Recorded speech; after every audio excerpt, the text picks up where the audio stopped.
Давайте подключим Крым к этой студии. Заир Смедля, председатель ЦИК Курултая крымско-татарского народа, у нас на прямой связи. Салям алейкум. Салям алейкум. Рифат ага, вот крымские татары, Заир ага, да. Рифат ага, да. Заир ага, вот те крымские татары, которые прошли в так называемые оккупационные горсоветы, аргументируют свое действие тем, что якобы они туда идут для того, чтобы помочь народу, в том числе, я не знаю, улучшить качество дорог и так далее. Вот вы верите в это?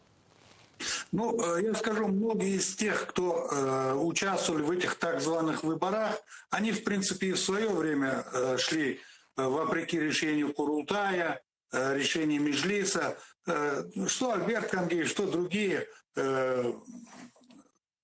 такой себя непостоянностью, таким желанием водрузить свою дупу в какое-то кресло, они еще тогда отличались, и вот это их желание ничем не изменилось. Не помочь народу, а сесть в мягкое кресло.